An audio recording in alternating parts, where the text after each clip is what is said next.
This is the Benchwarmers Trivia Podcast. We have assembled the world's finest sports and trivia dorks to prove once and for all that we are just as bad at this as we were at sports.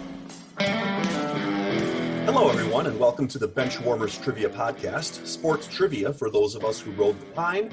I'm your host, Dan. In today's game, we will be pitting the Benchwarmer team of Matt and Scott versus newcomers Wesley and Scott. Welcome to the bench, Scott and Wesley. Wesley, why don't you take a minute to let us know where you're from, what teams you root for, anything else you'd like to share about why I'm such an awesome trivia teammate, things like that. And then, Scott, you can do the same after that.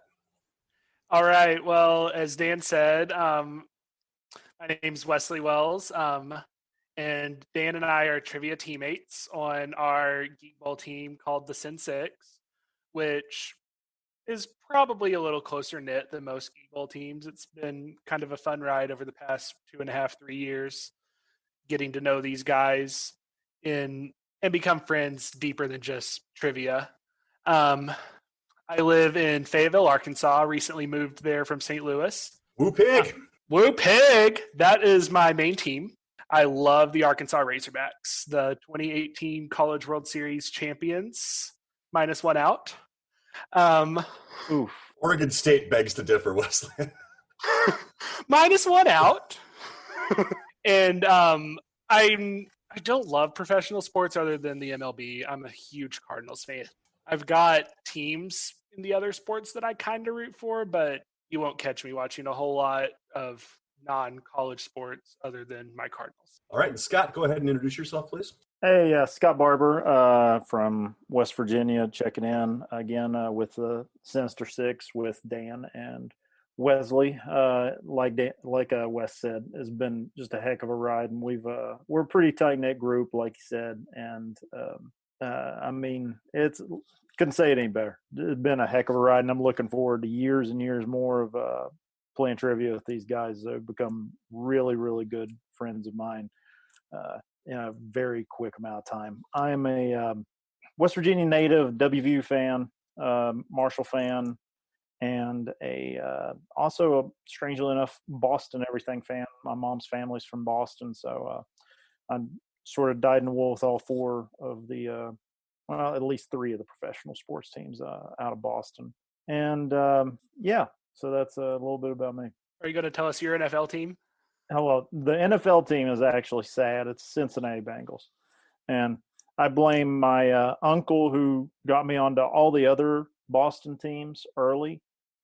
He wasn't a Pats fan because the Pats stunk when I was a kid. So it was all Red Sox and Celtics and Bruins when I was growing up, and he never even mentioned the Pats. And because of that, I went a long time not really having an NFL team until a lot of people in my area in southern West Virginia really clung on to the Cincinnati Bengals, and I thought, oh, okay, I'll be a Bengals fan. That was a bad idea. So can't win them all. Funny enough, we just did a show with somebody who is a Boston fan and a Bengals fan. Really? Yes. That's funny. It was just the last show we did, so. Now, I still have a soft spot for the Pats because it's Boston, but it's, I wouldn't call myself dyed in the wool, but I do appreciate greatness. So the fact that they're just as great as they are really warms my heart to no end. But that's me in a nutshell. Oh, Wesley and Scott, what is your team name going to be for today? Our team name is going to be Hillbilly Blues, because we are both from rural states, Scott from West Virginia, me from Arkansas. And to get a little political, we're both kind of blue dots in the middle of these very red states. And that also makes us sad. So it works on multiple levels. All right, so Hillbilly Blues it is. All right, Matt, how are you doing today? I'm doing good. Big day, lots of craziness going on in our world. We got nephew in town, and then daughter's friends over, and then had a whole bunch of appointments today, and I got to meet my new boss today, so it was crazy. Your life really has got something you really think about when you meet your new boss and you realize he's about 10 times cooler than you'll ever be. So I was humbled by that today. So so other than that, it's pretty okay day. So Scott, how about your day? Well, first off, isn't everyone you meet 10 times cooler than you? So you should probably be used to that by now. Already? Jeez. I know. I'm sorry. I'm good. I'm hopped up on Pepsi. I don't drink a lot of soda, so this could get wild. Dan, I hope you have some music questions because I'm definitely in the singing mood.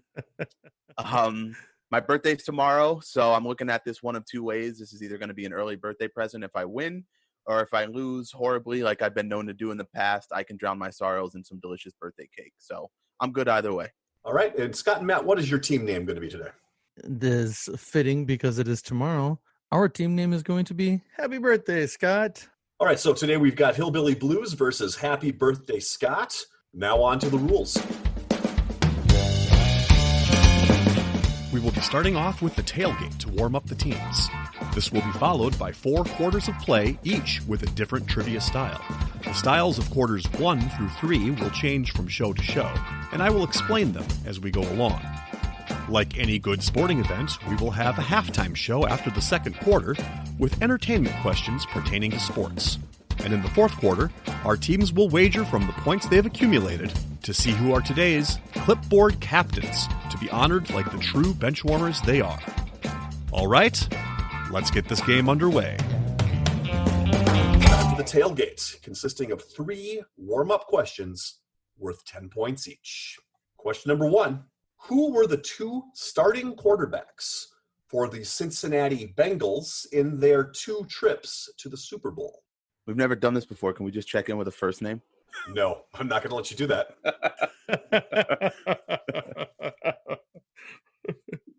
We can go ahead and check in. Hillbilly Blues have checked in. Happy birthday, Scott. Feel free to talk this one out. I think you already have been, but now you can be specific about things. Go ahead, Scott. All right, so Boomer Esiason, right? Yeah. For one of them. And then Ken something. I thought Ken Anderson played for the Falcons. Let's go. I think we should go Esiason and Anderson. Okay. All right, checking in with Boomer Esiason and Ken Anderson. Scott and Wesley on Hillbilly Blues. What did you say? Well, we had similar thinking. I immediately knew Boomer Esiason. Again, this is before I was really a Bengals fan, was the Super Bowl year. But every time I thought Ken, I was like you guys. I thought Ken, and I kept thinking Ken Stabler. And I was like, no, it's not Ken Stabler. But we also come up with Anderson. So we went with Esiason and Anderson. With Esiason and Anderson, well, we are giving points all around at the beginning here. Boomer Esiason and Ken Anderson, who, as far as I know, is a better quarterback than Drew Brees. Come at me. Yes. I've got this documented on many websites. Ranker.com. Well, there's that.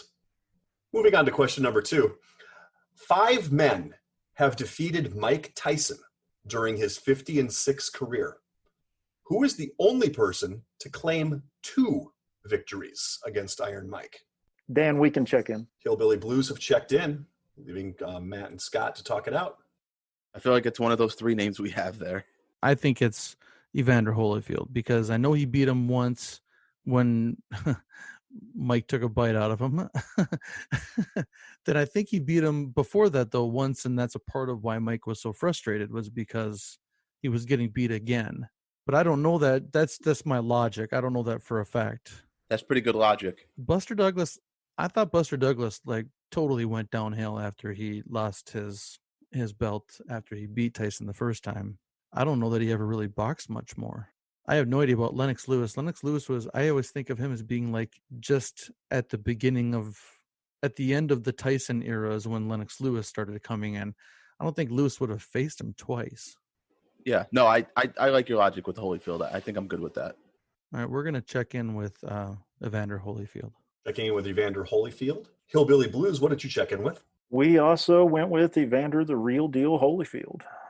Again, points all around here. Evander Holyfield, and that is exactly correct what you said, Matt. He beat Mike Tyson the first time, and then Mike was very, very, very frustrated with him and took a bite out of his ear in the second one. That one was won by disqualification. Moving on to question number 3. Since 1966, when Red Auerbach retired, 3 coaches have led the Boston Celtics to 2 championships. I'd like you to name 2 of them. Dan, we can check in. Hillbilly Blues is checking in. Happy birthday, Scott, once again. Talk it out. So, here we go again. Third time in a row. I know.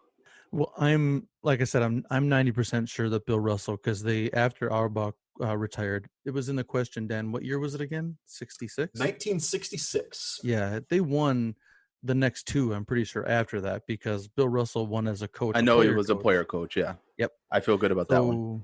Yep, and then the other one. It's going to be whoever was coaching those 80s teams. Yep. Which I'm having a brain fart on. Like a bad one. I'm trying to picture him like on the sideline and Pat Riley's on the other side. I can't believe I'm blanking on this. Oh my gosh, how in the world did I not get this? Yeah, I just can't think of who it is. Old white guys that would have been coaching the Celtics in the 80s. Yeah, pretty much. Because Doc Rivers only got one with them. They only won the one with the Boston 3 party. With KG, Ray Allen, and Paul Pierce. Right. Yeah, I don't know. I don't really want to drag this out. I know they only won one, but I mean, he's the best guess that I have. Let's do it. Yep, we're going to check in with Bill Russell and Doc Rivers. Checking in with Bill Russell and Doc Rivers. Hillbilly Blues, what did you come up with? Well, we also came up with Doc Rivers' 2008 Celtics championship. Came really close in 2010, got to a Game 7 and lost to the Lakers. But for the other one, the guy you wouldn't have got there with old white guy with the Celtics coach. The guy who coached the Celtics teams in the 80s was K.C. Jones. All right, so you're going with K.C. Jones and Doc Rivers? Correct. Well, the three of them that coached the Celtics to 2 championships each were Bill Russell. In the late 60s and early and mid 70s, Tom Heinsohn. Oh, you asked for 2 championships. Oh. And the third one was K.C. Jones. So no points awarded on that one. I completely missed that you asked for 2 championships. That's my fault. No worries, Scott. I knew what he asked for, and I was all in on Doc Rivers. Oh yeah, no, I knew. I didn't catch the 2 championships part at all. Just buzzed right past it. Not a worry. Well, heading into the first quarter, we have a score of Hillbilly Blues 20 and Happy Birthday Scott 20. Today's first quarter will be the Dean's List.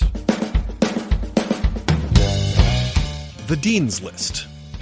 For this quarter, there will be 3 lists containing 10 items, where the teams will go back and forth, guessing the items on the list.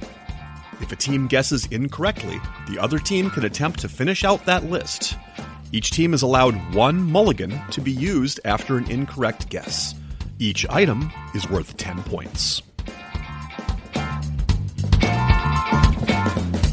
Today's first quarter will be the Dean's List. Our first Dean's List today, I would like you to name top 10 St. Louis Cardinals in terms of games played for the baseball franchise. And Hillbilly Blues, you'll be going first. Wes, this is pretty much all your wheelhouse, so I will let you proceed. I just shot you several names. Do you like any of those? You didn't have to shoot me anything. I could walk out of this room and we'd be just as good, man. You kidding me? We're good. There's one of these guys. I don't even know I don't even know they're a human being. I swear to God. I feel like that scene in Major League where he goes, "This guy on here is dead," or some of these guys are dead. So. Here, okay, all right, Scott. Then I'll start it off with the person that I'm sure is number 1, and that is Stan Musial. Stan Musial, with 3,026 games, is number 1. We're gonna check in with Albert Pujols. Albert Pujols, with 1,705 games, is number 8. Someone who won't eclipse Stan Musial, but whose games played is still climbing. Unfortunately, it came out that he was one of the 6 Cardinals that tested positive for COVID, and that is Yadier Molina. Yadier Molina, with 1,986 games, is number 4. All right, we're going to go with the Wizard, Ozzie Smith. Ozzie Smith, with 1,990 games, is number 3. All right, I think I've got number 2, and that's Lou Brock. With 2,289, Lou Brock is number 2. We're going to go with Willie McGee. With 1,661 games played, Willie E.T. McGee is number 10 on the list. Woo. That wasn't one of my original names, but I was actually typing Willie McGee to Scott right as y'all were It just saying popped in it. my head. I'm like, oh, he's got to be on there. I'll go with a guy that was a player for a while, also managed the team, Red Shandies. With 1,795 games, Red Shandienst is number 6. There are 3 left, numbers 5, 7, and 9. You want to go for it? Yeah, let's do it. We're going to go with Joe Torre. Joe Torre is not on the list. Would you like to use your mulligan? Heck no. No. All right, that means that Hillbilly Blues, you can try and finish this list out, and you can talk amongst yourselves. All right, Scott, do you like the 3 names that I sent you? Yeah, 3 names. Of course, in the order it's just down them. Yes, Yeah. 100%. Okay, the first one we'll go with, and I got these names. My wife and I went to a lot of games when we lived in St. Louis, and I just was trying to think of the retired numbers wall in center. And so the first one we'll go with is Enos Slaughter. Enos Slaughter, with 1,820 games, is number 5. We'll go with the guy whose bobblehead I have, Ken Boyer. Ken Boyer, with 1,667 games, is number 9. 1 left. And then the last one is the one that I'm least sure on. I think our guess is a guy who's not on the wall, but a lot of that's due to his importance in player labor movement, because he was the one who sued the MLB for the right to be a free agent, and that's Curt Flood. Curt Flood, with 1,738 games, is number 7. Congratulations, you completed that Good list. job, Will. Nice Wow. run. Yeah. It's crazy that Pujols was there for 11 seasons and is still, did you say 8th, Dan? 8th, yep. Yeah. Yeah, so it's not like he had a crazy tenure. That makes you wonder, like, where would he be if he would have stayed instead of going with the Angels? Like, He'd have about 950 home runs right now. That's what would Yep. happen had he stayed. It's a shame. He's still on pace to get I 700. know. He's about to pass Mays. I hope Yeah, he gets there. I yeah. really do. Yeah. Wes and I talked about that recently. He is right at Mays level, and that's some really elite territory there when you start. It's that same sort of Ken Griffey Jr. argument. It's like, had they not switched teams, we're talking close. You're talking 800. You know, like it's crazy. Yeah. Exactly. All right, our next Dean's List is going to be the top 10 longest UFC title reigns. Talking number of days that the title was held, excluding current title reigns. Happy birthday, Scott. We'll start off with you. We are going to kick things off with a potential right answer. We're going to go with the Iceman, Chuck Liddell. Chuck Liddell, at 770 days, is number 9 on the list. We got one, Matt. Yeah. That's funny. I'm glad you guys said Chuck Liddell because I didn't have him on my list. Should have saved him, Matt. We should have went with our other Literally one. the Just first saying. name that we came up with. I would say that the first name that I think of when it comes to long title reigns is my personal favorite fighter of all time, long-time middleweight champion, Anderson the Spider Silva. Anderson Silva, at 2,457 days, is number 1 on the list. He was one of the few other names we had. Should we go with our French friend? We'll talk to Mr. George St. Pierre. George St. Pierre, at 2,064 days, is number 3 on the list. Hey, 2. We got 2 right. Is he French or Canadian, though? Same French thing. Canadian. French It's Canadian, the same. to be specific, yes. Montreal, yeah. It's funny. He did a promo for the UFC one time, and my ears picked up on it because he was on ESPN promoting a fight it was during one of the backyard brawls between Pitt and WVU. And whenever he introduced the team, he called them the West Virginia Mountaineers. 1 years. I like that. I was like, I don't know if that's quite right, but yeah. You don't see a lot of French Canadians in West Virginia, do you? No, it's rare. I'm not going to say it doesn't happen. I'm going to say it's relatively rare. It's not every day. So it's our turn? It is your turn. I think for our next guest, we're going to go with the Wes. What should I do? I go with the name they might get, or go with the name that's right? That I know is right. Go with the one they might get, and if you miss it, we'll use our mulligan. Okay, fair enough. Here's a very popular name from the Wayback Machine. 9-time defended his title. Another long time welterweight champion along with GSP, but did lose a title to GSP. Matt Hughes. Matt Hughes at 820 days is number 8 on the list. Back over to Happy Birthday, Scott. Since you did not say that there was a specific gender, we're going to go with Ronda Rousey. Ronda Rousey with 1,074 days is number 7 on the list. Wow. That's exactly where I had her, too. Back over to Hillbilly Blues. We're going to go with this guy might be number 2 on the list overall. Longtime champion, finally lost his title in 13 seconds to another, I won't say his name, but very quick knockout, ended his long title reign. Jose Aldo. Jose Aldo, 1,848 days is number 4 on the list. That's where I had him too. Now that we know Ronda's on this list and women are fair game, we're going to go with Paige Vanzant because I don't know anyone else. Paige Vanzant is not on the list. Would you like to use your mulligan? Nope. I'm thinking All right. no. Going back over to Hillbilly Blues, where you can finish the list out if you'd like to try. We're going to try. I'm going to go with a rather controversial name for my next one. Longtime champion, never lost his title to in the ring. Johnny Bones Jones.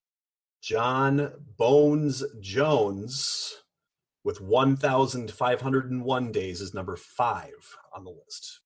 I know him. I disregarded him because I thought he didn't have long title reigns because of all the controversy. Oh, yeah. He had a lot of, like I said, he never lost his title in the ring. He always had to give it up outside of fighting. He's only lost one fight, and it was a BS disqualification. He was fighting a guy named Matt the Hammer Hamill, and he hit him with a 12-6 elbow, cut him open, got DQ'd. All right, we have 3 spots left, number 2, number 6, and number 10. Okay, so one that I think is on here that I haven't heard yet. Longtime ruler in the very small weights. I think he's a 125-pound champion for a long time. Demetrius Mighty Mouse Johnson.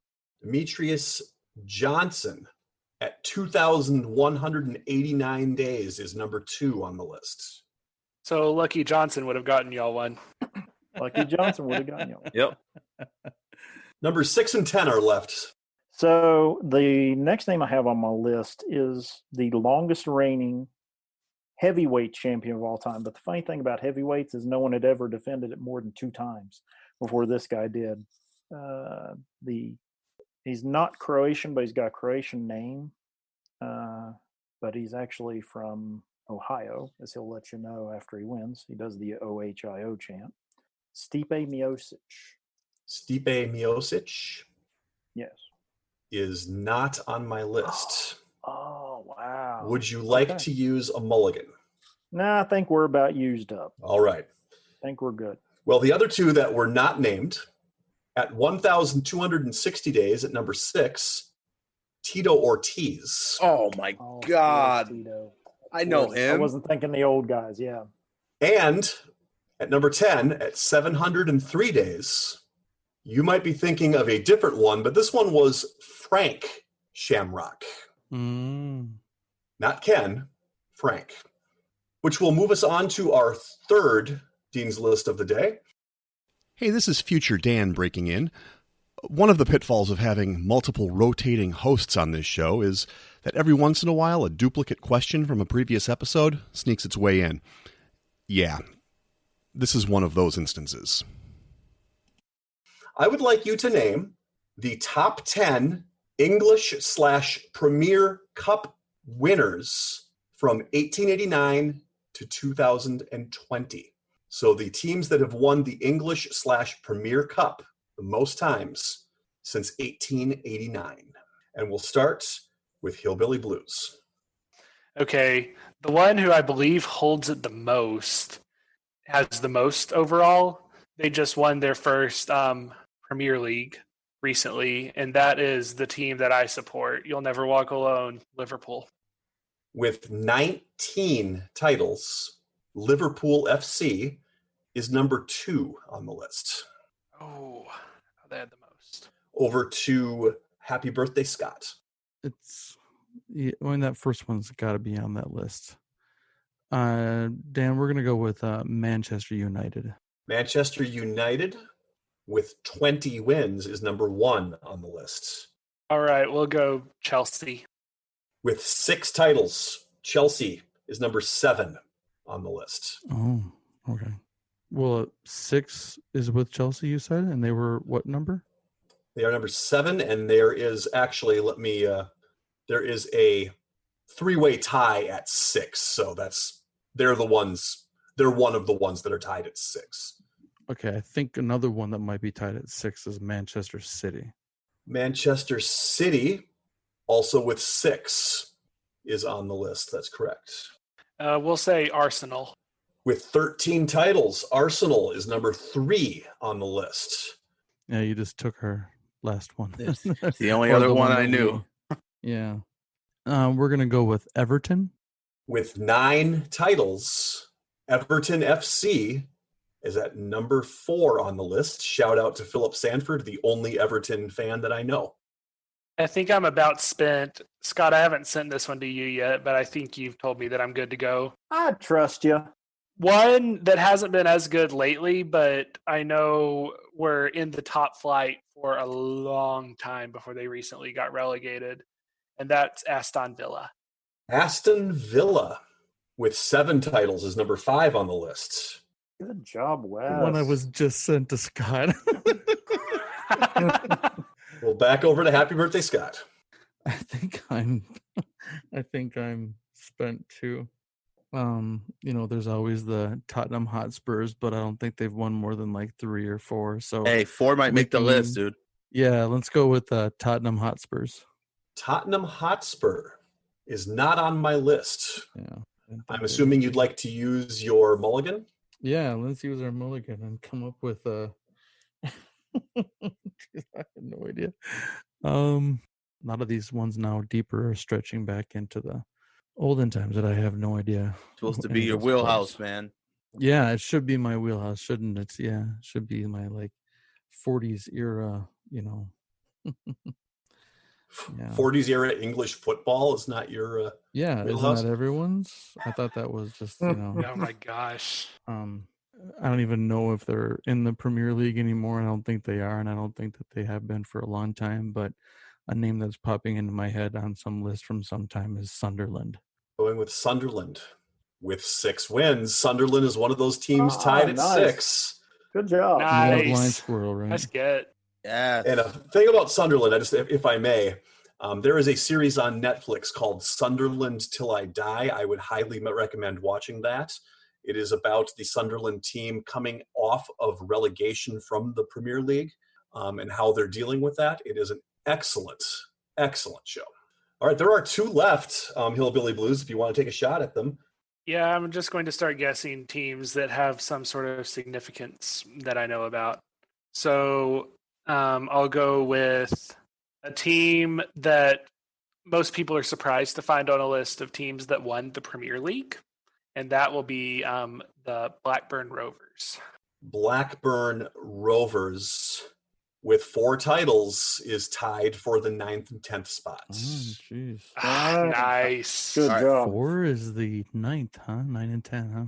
Finish this up, Matt. Dude, I think I'm even out of Premier League teams that I can even think of. Can I just call an audible and tell you the best Bundesliga team ever? Borussia Dortmund? Okay. Yeah. Oh, Dortmund, whatever. 3 or 4 titles, yeah.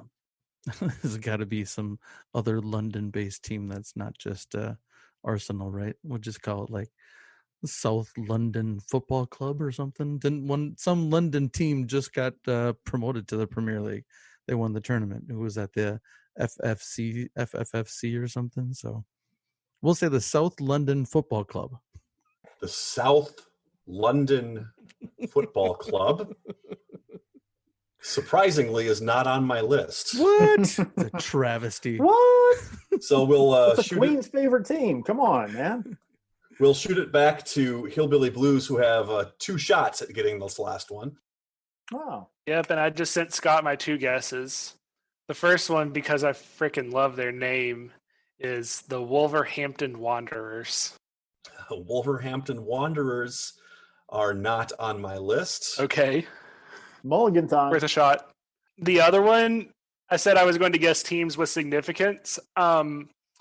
I've watched the documentary about the Hillsborough disaster so many times because it involved Liverpool, and I know that their opponent was Sheffield Wednesday. Sheffield That's my guess. Wednesday, with 4 titles, is the last team Yes! Nice. on the list. Nice. Nice Bull. one.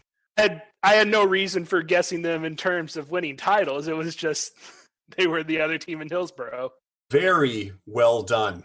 After So the you team's said called that, Sheffield Wednesday? yep, It is. Sheffield Wednesday. Sheffield Wednesday. And that's a team that, Scott, you're not going to forget. Sheffield. Nope, I won't. So what's the Wednesday part? Like, You're Are asking they- me to do more research than just have the 10 teams? what about the other 6 days out of the week? Ain't I play on those days? What's it all about? After the first quarter, we have a score of Hillbilly Blues 200 and Happy Birthday Scott 120. Still anyone's game as we move on to the second quarter. Today's second quarter will be the missing link. The Missing Link. This quarter will consist of 5 questions with theme-linked answers. The teams will attempt to answer the questions and guess the theme. Each question is worth 20 points. If a team checks in first via chat to the host with the correct theme before the 5th question, they will earn 100 points. The other team can still earn 50 points with the correct theme guess. If neither team has checked in with the correct theme before the 5th question, each team can earn 50 points with the correct answer to the theme after the 5th question. First question in the missing link. Upon the 1-year suspension of Sean Payton for losing institutional control of his team resulting from the bounty scandal, shame on you, Sean Payton asked this 2-time Super Bowl winning coach and former mentor to take over the reins of the New Orleans Saints in his absence. He turned Payton down, but offered to help in other ways. All right, Dan, we're going to check in.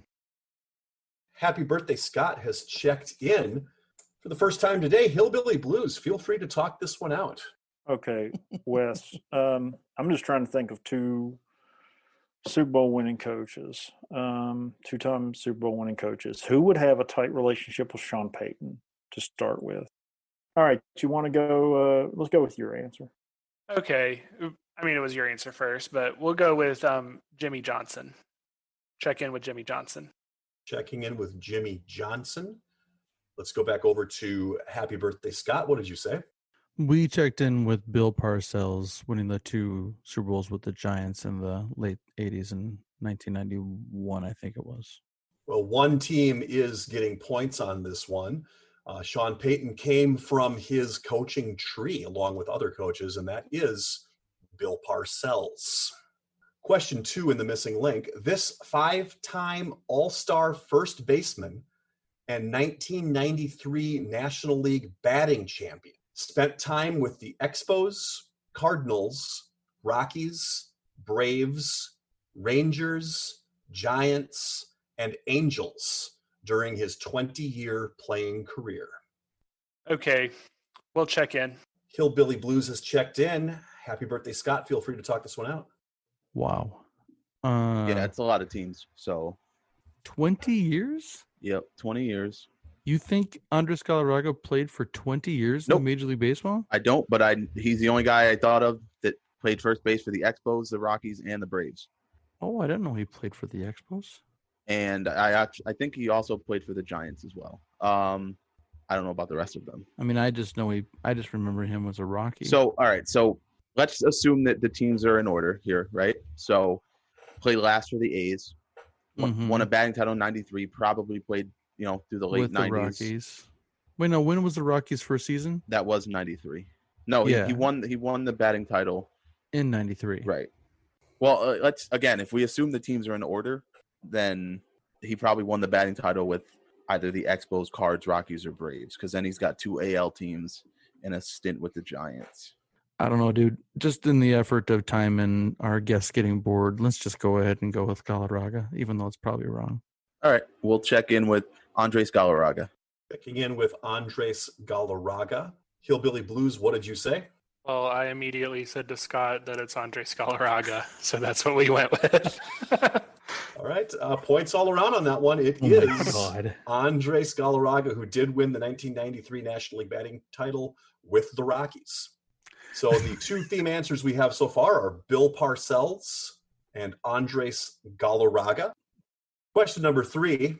The 1993-1994 John Wooden Award and the Naismith Award were presented to this sophomore from Purdue, the first Boilermaker to win the National Player of the Year award since John Wooden himself did it in 1932.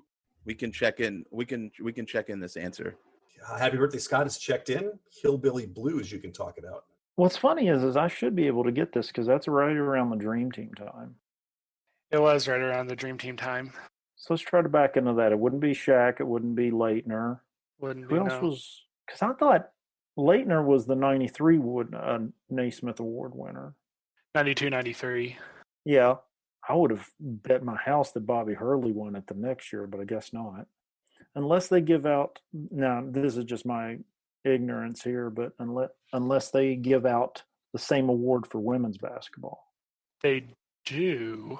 So They at least give out one or the other. I don't remember which one they do give out. yeah, I know that. I thought they gave out at least the Naismith. Yeah, but I'm not getting anywhere closer with thinking of women who were good in that era. And usually those are UConn girls. Doggone. But I cannot come up with a guy who would have won the Naismith in 93, 94. No. From Purdue. Everyone I'm thinking of would have been in college in like the late 80s. And none of them at Purdue. I mean, yeah, that's it. Purdue is the big black hole here. Black and gold hole. It's got to be a female. You think? Because I would have thought the male Naismith would have been Bobby Hurley. I wouldn't necessarily. Or it could have been. It would have been Shaq, right? Because Shaq was or did he come out? He came out, and also he was shut down by Arkansas in college. Oh, here we go. Oliver Miller. I don't know, Wes. Give me any name and I'll go with it. I'll sign on. Well, I mean, the name I'm going to give you is Johnson. Lucky Johnson. I'll go Lucky Johnson. Should we check in with Lucky Johnson in the interest of time? Let's just check in with Lucky Johnson in the interest of time. Checking in with Lucky Johnson. Let's see what Happy Birthday Scott had to say. We did not check in with Lucky Johnson. I was stumped for about the first 30 seconds to a minute. I was thinking along the same lines as Scott here. I was like, it's got to be a guy from Duke or, someone who was having a huge season. And so then I started, my fail-safe is always think about the draft, right? So I was like 93, 94, probably got drafted pretty high if they're winning both of those awards. Then I'm like, number 1 overall that year in 1994 NBA draft was from Purdue. His name was Glenn Robinson. So we checked in with Glenn Robinson. Yep. There it is. I didn't know he went to Purdue. That's good. Well, one team is getting points here. Surprise, surprise. And that is because the answer was Glenn Robinson. We're sure it wasn't Johnson. It's a hyphenated name. It's Robinson Johnson. Yes. The theme answers that we have so far are Bill Parcells, Andres Galarraga, and Glenn Robinson. Question 4. Although this 3-time World Series winner and World Series MVP was not playing in Boston in 2018 and 2019, but for a different MLB team, the Red Sox were still paying his salary through the 2019 season. All right, we'll check in. Hillbilly Blues have checked in. Happy birthday, Scott. Feel free to talk it out. Yeah, where did John Lester go again? I forget.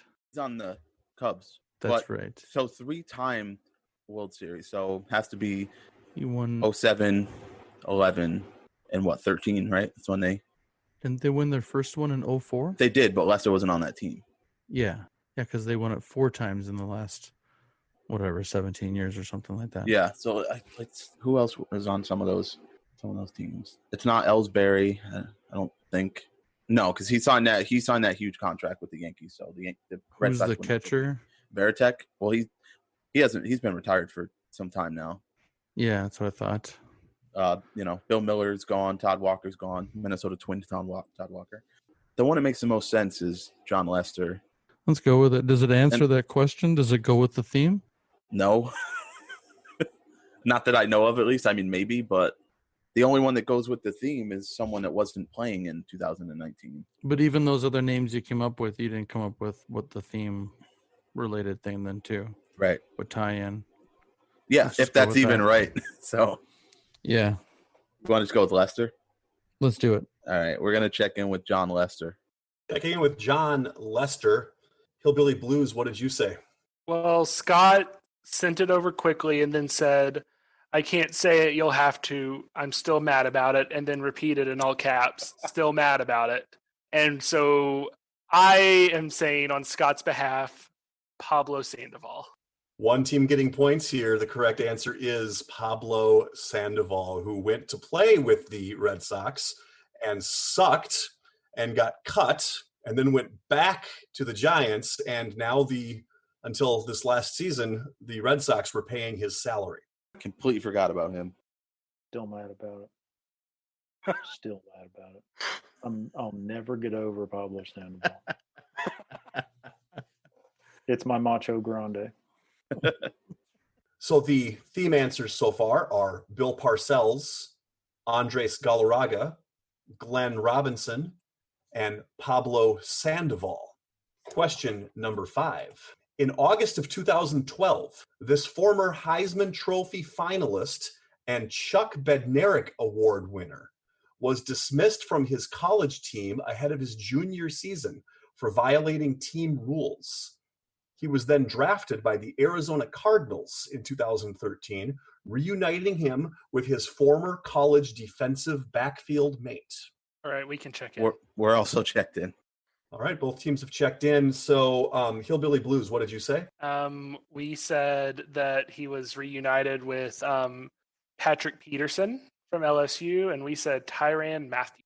Tyrann Mathieu, and happy birthday, Scott. What did you say? We also checked in with the exact same logic, Tyrann Mathieu. Tyrann Mathieu. Well, points all around on this one because the answer is Tyrann Mathieu. Good job, Wes. You came up with that quick.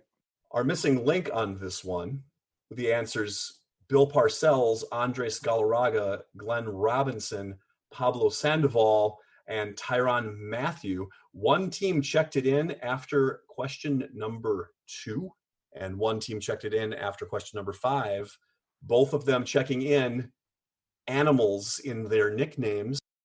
And the themed answers all have animal nicknames, with Bill Parcells being the Big Tuna, Andres Galarraga the Big Cat, Glenn Robinson the Big Dog, Pablo Sandoval Kung Fu Panda, and Tyrann Mathieu Honey Badger.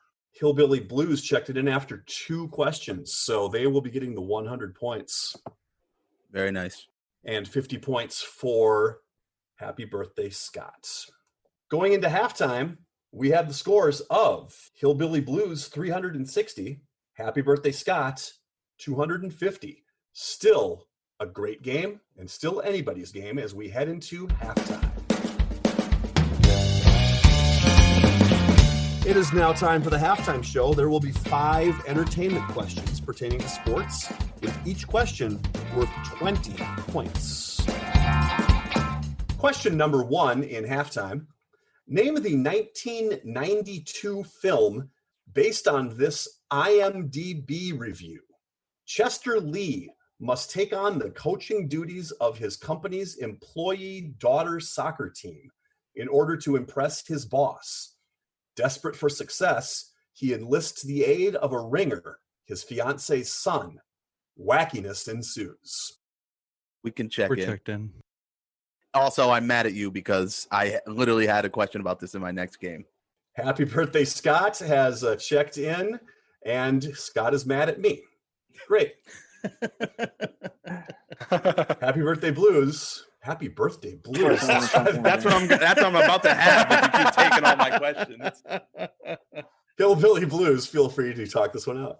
All right, Scott. So you said kicking and screaming, but I'm pretty sure that was early aughts. I don't think that was in the 90s. Definitely not as early as 92. I thought I had seen a lot of off-the-wall sports movies, but this is not one that I'm familiar with. You're going to need to check this out when you get a chance. It seems like it's early, though. 92 just seems so early for Yeah. I think they had a question about Bend It Like Beckham on an early episode of this podcast, and it doesn't seem like it was as early as 92. But again, I don't have anything better. I don't have this. That does seem early. Do you have any thoughts? It's not like the third Air Bud. Ha! It could be. Air Bud World Pup, I think, was the subtitle of that one. Okay, so we got, it's not kicking and screaming. It's not Bend It Like a Beckham. It's not She's the Man. Crap, I don't know, man. Bend It Like Beckham and cut our losses and live to fight another day? Yep. I like it. Lucky Johnson, Bend Okay. It Like Beckham. So, Okay. Checking in with Bend It Like Beckham, which I would not consider to be a movie that has wackiness ensuing, but that's okay. Scott, you seem to get on this one right away. What did you say? Well, to be fair, both of us we knew this right away. I love this movie. I wore out the VHS tape as a kid. Rodney Dangerfield's, what an incredible performance there. See, I get no respect. It's Matthew. She's Martha. She's Matthew. She's Martha. And Jack Harry does a great job. And the late Jonathan Brandis, rest in peace. It's Ladybugs. One team getting points here. The answer is Ladybugs. great job. Just Nice job, y'all. completely black holed that one. Love That's that great. movie. Question number 2. Vangelis won the 1982 Best Score Academy Award for this film that recounts the story of the friendship between British sprinters Harold Abrams and Eric Liddell. We can check in. Okay, Hillbilly Blues has checked in. Happy birthday, Scott. You can talk it out. It's got to be Chariots of Fire, right? Yeah, I think so. We'll check in with Chariots of Fire. Checking in Chariots of Fire. Hillbilly Blues, what did you say? I started typing Chariots of Fire to Scott as soon as you said the word Vangelis. Yeah, as soon as you said Vangelis, I said the same thing at the same time to him. At Vangelis, really. Oh, it's Chariots of Fire. Yep. All right. Well, points all around on that one. Obviously, Chariots of Fire, one of my favorite movies of all time. Oh, it's great. Very, very good film. And the soundtrack really is iconic. Question 3. The first season of HBO's Hard Knocks Oh my God. documented the training camp of which defending Super Bowl championship team? Oh, You're naming a team that's not even a team. You have me so confused right now. I'm thinking of that crazy HBO sitcom. You thinking of about Ballers? the NFL that we were thinking of talking about a couple of weeks ago. Never mind. Okay. First and 10? Something totally different. He sent me a team that's not even a team. Yeah. So I'm like, Can I you don't say know. that- No, Matt, this is a real team. Okay, we can check in. Hillbilly Blues has checked in. Happy birthday, Scott. Talk it out. The last time the Steelers won against the was- Cardinals. Yeah, that would have been in 09, the 08 season. Yeah. And then 09 in early part of 2010 was the Saints beating the Colts. Yep. Yep. Yeah, My Packers beating the Steelers, not the then the Packers. Giants beating the Patriots. Yep. Yeah. So those were my first three thoughts: were the Saints, the Steelers, or the Giants. The timeline fits around that time. I don't think it's the Ravens in 2013. You know, so you coming think out of that 2012, if it was the 2013. Steelers, that would have been 12 years ago? Because it would have been the 09 season. Right. Going into the 09 season. So that would have been, 11 years ago. I'm good with that. They just seem like, Tomlin seems like, Yeah, I'm trying to just think of what coaches would allow them, I don't remember Tom Coughlin allowing the Giants to do that. I mean, maybe they did. But I could see the Saints doing it too, because I feel like Sean Payton would. Yeah, stodgy old coaches don't let Right. hard knocks into their locker room. Right. So they don't want that kind of stuff. So it's got to be somebody who's into making a name for themselves. Sean Payton is like that. Tomlin's not like that, but I think he's kind of one of those he'd be okay with that kind of stuff and cool with it. I think I want to lean towards the Saints. I'm cool with that if you want to go with that. Yeah, we're going to check in with the New Orleans Saints. Checking in with the New Orleans Saints. And Scott and Wesley, what did you say? Okay, so our conversation went a myriad of directions. We were trying to pin down the year, and Scott said, okay, so a Super Bowl winner in the mid-2000s. And I immediately said, okay, so the Pats. And Scott said, not the Pats, that would be a distraction. And so we talked some more, and then he said, what about, I'm thinking like 2004, and I said, okay, then the Pats. And then he said back in all caps, not the Pats. And I think we went through this a couple more times. We finally went the direction of a quarterback who, for the longest time, the debate was whether or not he was elite. And we went with the Ravens. Went with the Ravens. Are you talking about the Joe Flacco-led team? Absolutely. Okay. Well, I can tell you right now that you are not thinking of the right team, but you are thinking of the right franchise. It was the Baltimore Ravens in the 2001 season. We we said the same thing. We said, okay, we're covered on either end of that decade, basically. The Ravens were followed around in the 2001 season. Brian Billick let them in, which was surprising. No, that's not surprising at all. That guy would do anything to get attention. The next year in 2002, what was not surprising was that they went to the Cowboys. Yeah, of course. Yep. Then they took a hiatus until 2007. That's what was getting. That makes sense. That's where my brain not picking same up. Here. Okay. But yes, the Baltimore Ravens are the correct answer.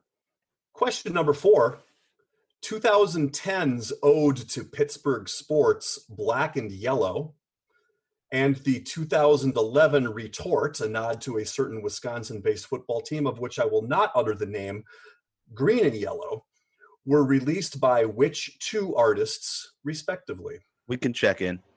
Okay.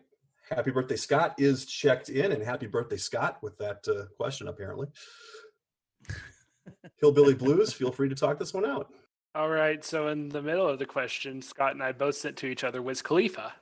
And then you had to go off and ask for the second artist. Are there any Wisconsin-based rappers? Is that a thing? Is that a thing? Wisconsin-based rappers? Only when Matt does his Beastie Boys impersonations. Which does not happen nearly enough, by the way. I got mad hits like I was Rod Carew. Okay, he didn't say that it was a Wisconsin-based rapper that released the Retort. And so, I mean, it could really be anyone.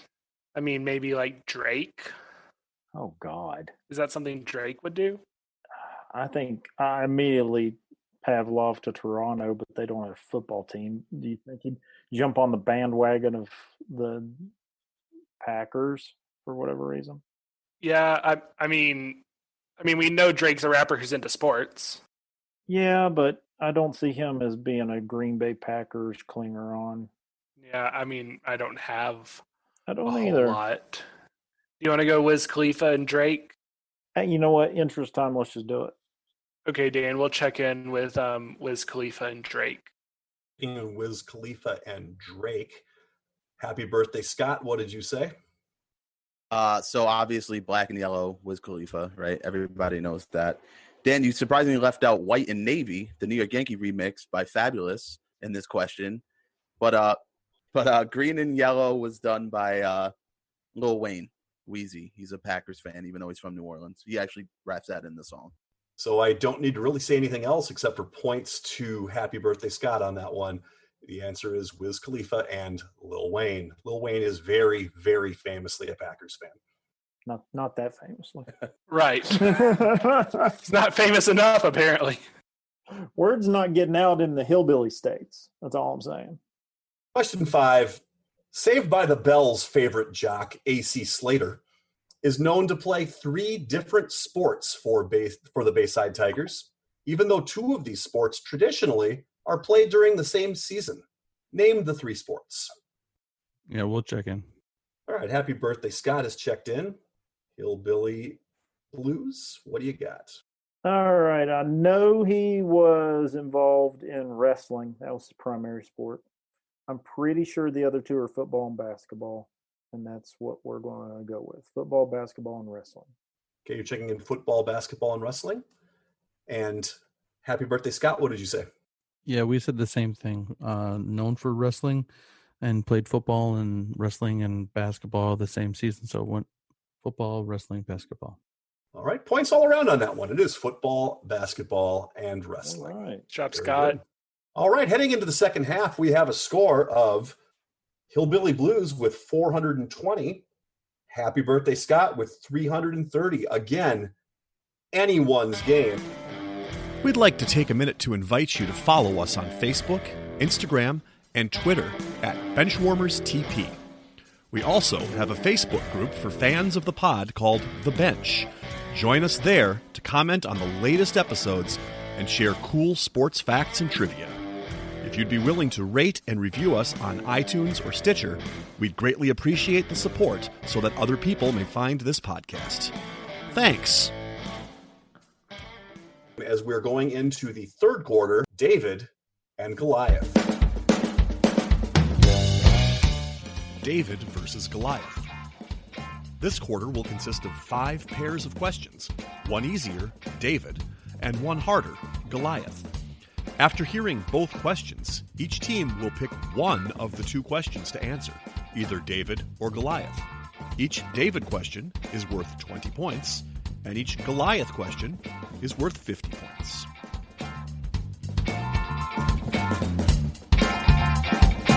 Today's David and Goliath is going to be David and Goliath Division I College and University Edition. I'm going to give you a city, state, and conference. You just need to tell me which university is there. Fairly simple. Question 1, David, Chapel Hill, North Carolina, Atlantic Coast Conference. Goliath, Cullowhee, North Carolina, Southern Conference. Yes. Want to check in with We're that? going to go ahead and check in. Yes. All right. Happy birthday, Scott is checked in. Hillbilly Blues. Go ahead. All right, Scott. Of course, we have David. Easy. I just sent you a guess for what I think Goliath is. I don't hate it. Do you want to go for it? Yeah, let's go for it. Why not? Okay, we're going to check in with Goliath and say Western Carolina. Checking in with Goliath for Western Carolina. And happy birthday, Scott. What did you say? Yeah, Scott came up with this one, but I saw this team get absolutely trounced by my Badgers in the basketball tournament here a few years back. It's Coastal Carolina. Coastal Carolina is what you're saying? Well, one team is getting points on this one, and that is Western Carolina University. Oh. The University of North Carolina is, of course, the answer to the David, Chapel Hill, North Carolina. I didn't even know Western Carolina was a school. I never heard of it before. The Catamounts. Yep. Question number 2, David, Orlando, Florida, the American Athletic Conference. Goliath, Daytona Beach, Florida, The Mid-Eastern Athletic Conference. Dan, we'll check in. Hillbilly Blues have checked in. Happy birthday, Scott. Talk it out. I don't really have anything. So maybe we should go with David.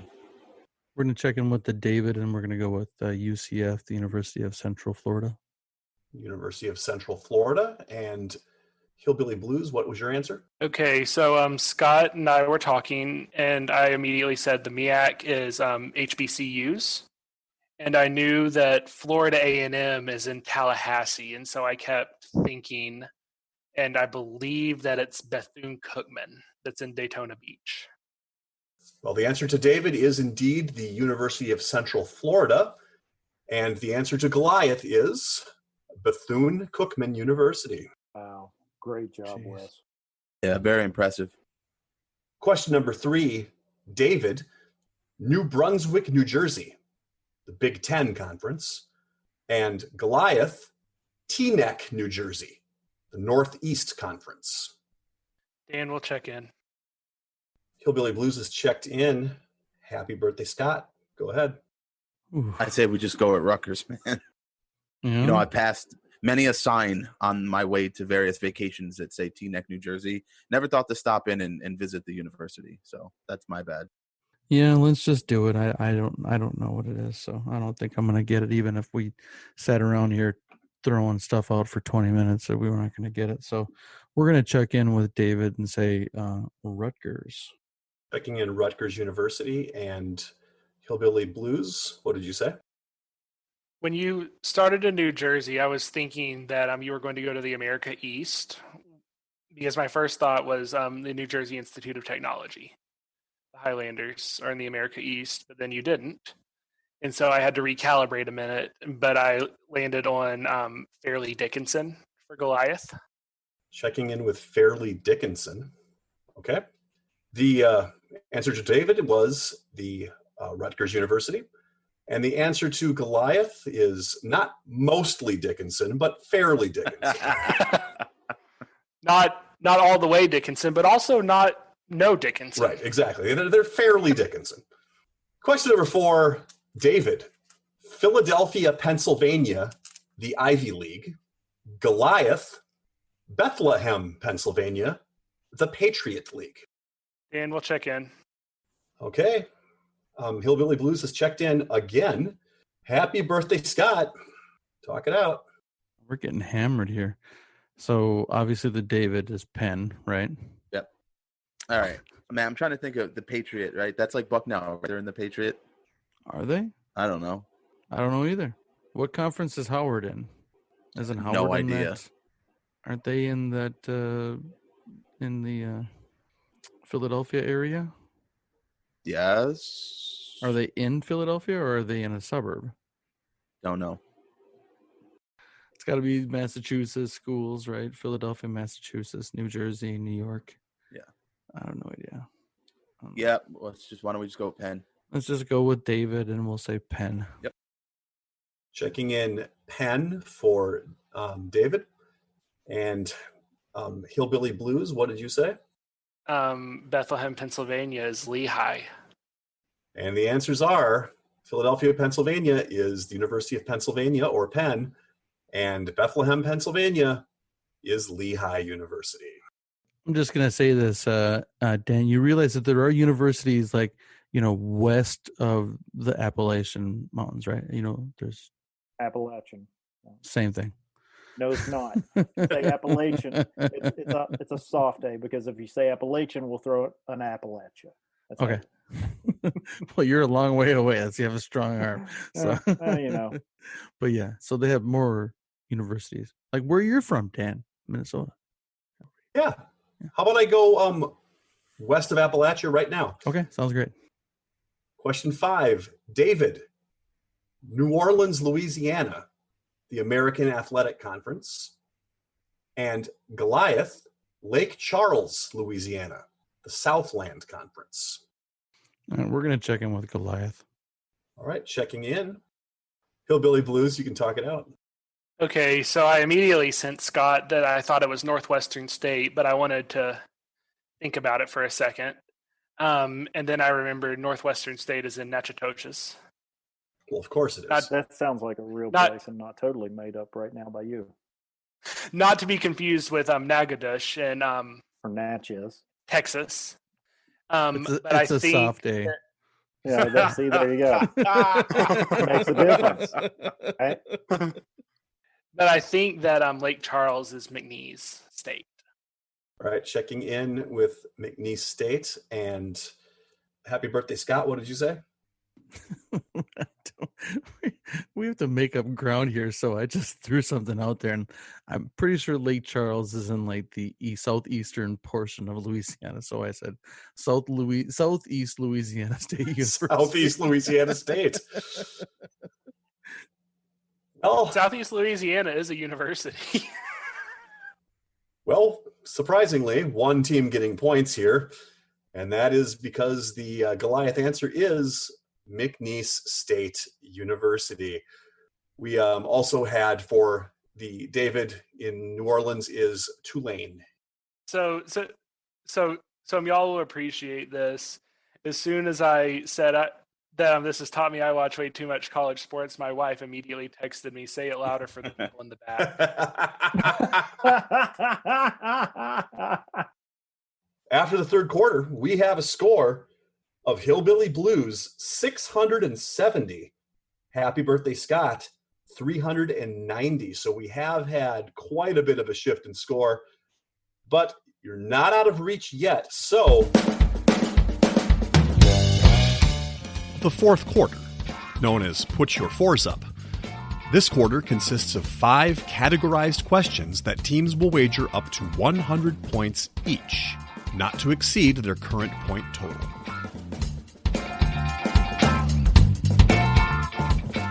the categories for today are as follows. Category 1, who lives, who dies, who tells your story? Category 2, you'll be back. Category 3, right-hand man. Category 4, burn. And category 5, hurricane. Hey, that's funny. I'm sitting through one right now. It's now time for the teams to place their wagers. Now that the wagers are in, on to the questions. Question 1 in who lives, who dies, who tells your story? Jim Boughton wrote a tell-all account on his time with the 1969 Seattle Pilots based on the diary that he kept that year. What was the name of this monumental work that revealed the darker side of baseball? Dan, we'll check in. Hillbilly Blues has checked in. Happy birthday, Scott. You can talk it out.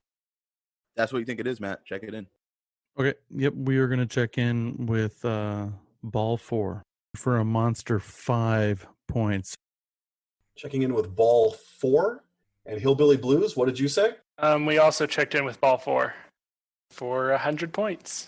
Both teams checking in with ball 4. All right. And both teams getting their points on this one, as the answer was ball 4. Question 2 in You'll Be Back. The Las Vegas Aces are a WNBA team that used to be known as the San Antonio Silver Stars. The franchise arrived in San Antonio, however, after leaving what other market in 2002? Scott, give me a second. I think I know this. Take your time. Okay, go to your mind palace. Take your time. Okay, Dan, we will check in. Checking in with Hillbilly Blues. Happy birthday, Scott. Talk it out. You are the WNBA person. I do like the WNBA. I'm trying to remember the teams that were around, back then.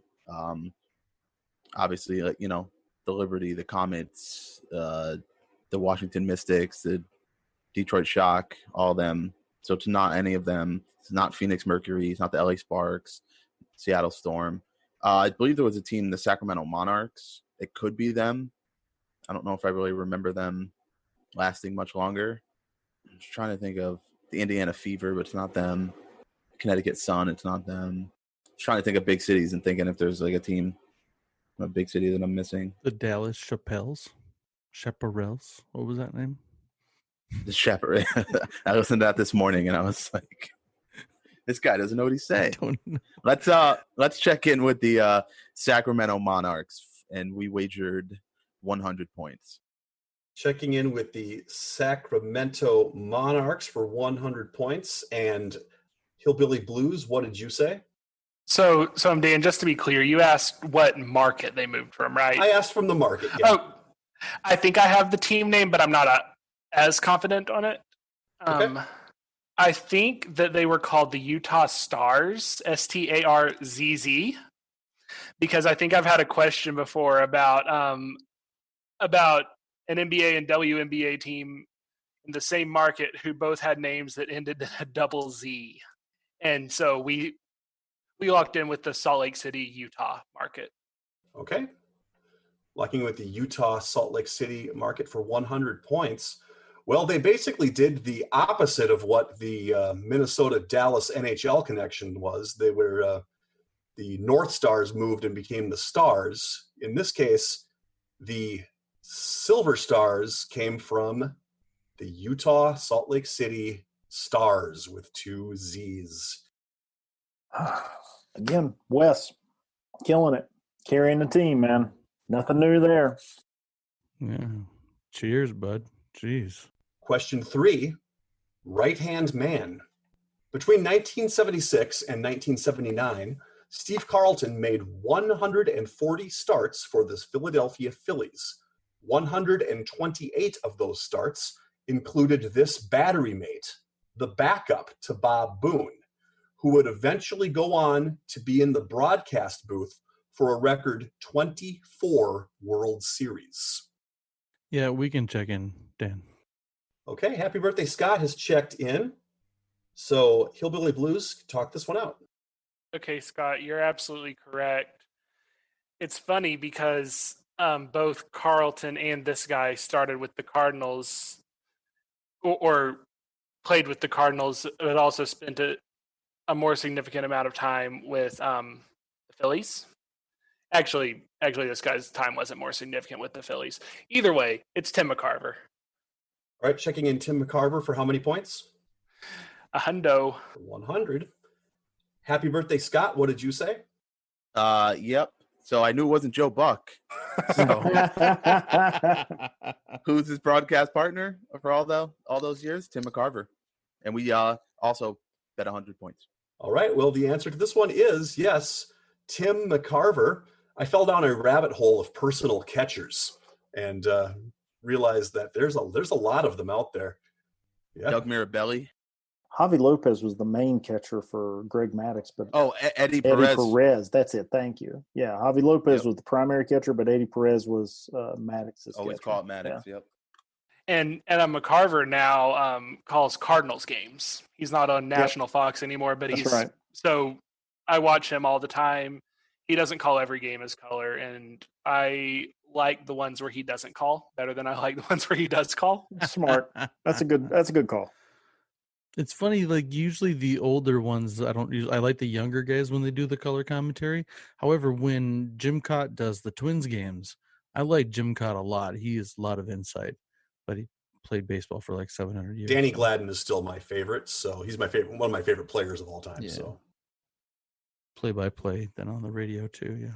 I grew up listening to the Cardinals on the radio, so I'm always going to be partial to Mike Shannon and how he calls a game. Jim Cott, not to be confused with Jim Cotta, the famous 80s. Man. Soft A. That's what I was stole the joke. we have an episode title, I believe. was setting it up. Yes, we do. Damn it. Question number 4 in the category of burn. Name the NFL Hall of Fame receiver from this quote.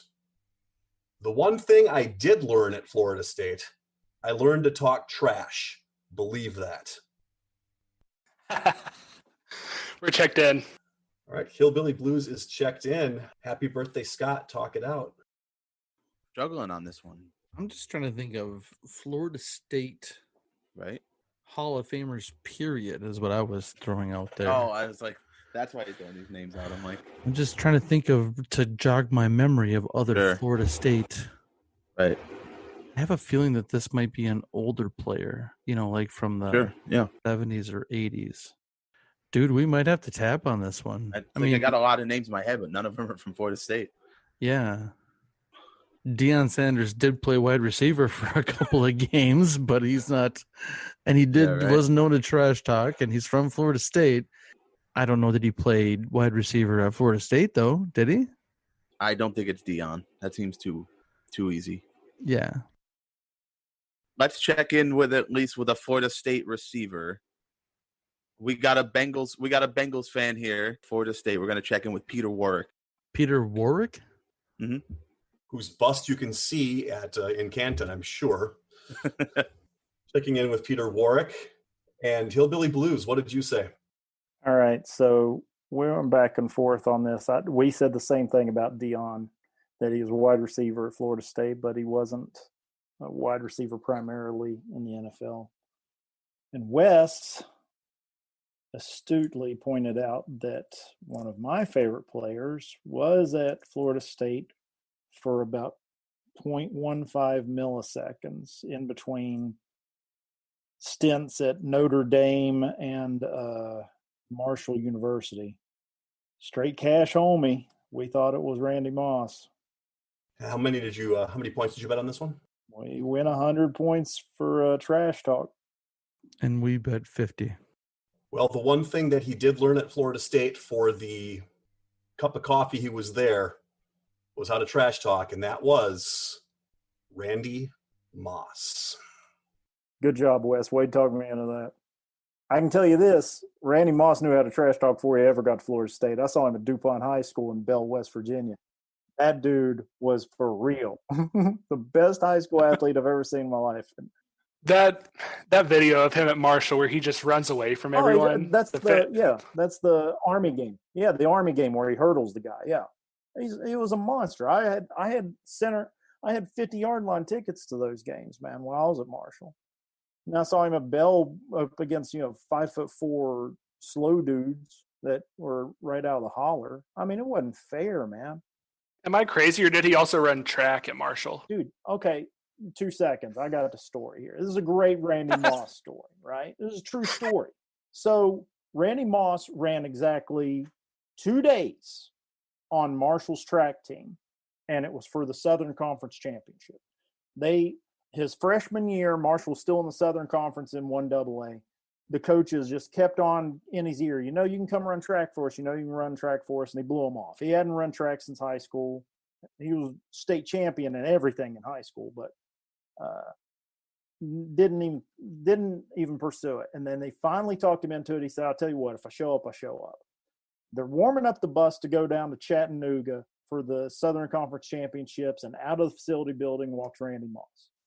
Gets on the bus like it's cooler than cool, right? Gets on the bus, goes down to Chattanooga. They got to teach him how to get out of the blocks again. They work with him for like a half hour to get out of the blocks. Randy Moss proceeds to not only win the Southern Conference Championship in everything he ran, set a school record on Friday in his first heat, broke the school record on Saturday after he had a day practice, qualified for the NCAA championship, and never ran track again. Just baller move, man. The dude's a legend. Moving on to question number 5 in the category of hurricane. According to hockeyreference.com, who is the career leader in 9 of the 16 dedicated goalie statistics for the Carolina Hurricanes / Hartford Whalers franchise, including wins, saves, shutouts, and goalie point shares? I don't have anything, Scott, so if you want to go with that, sure. Okay, we'll check in. Happy birthday, Scott is checked in. So, Hillbilly Blues, you can talk this one out. I have no idea any goalies from either the Hartford Whalers or the Carolina Hurricanes. All right, Dan. They asked us in the very first question. Can we ask it? And so I'll ask it now. Can we check in with just the first name? Because I've got an inkling in here. I'm not good at hockey trivia. I'll just say that right now. But I think I might have an inkling. Tell you what, I'll indulge you. Seeing as I know what your wager was on this, I'll let you do it. Okay. We will lock in with Cam. Locking in with Cam. I'm assuming you mean Newton. Okay. We'll go to Happy birthday, Scott. I mean, I'm thinking now we should just check in with Cam. Don't know a lot of goalies, not our area of expertise. We wagered 0, said Roberto Luongo. Roberto Luongo. Well, the correct answer is Cam Ward. I didn't have Ward anywhere.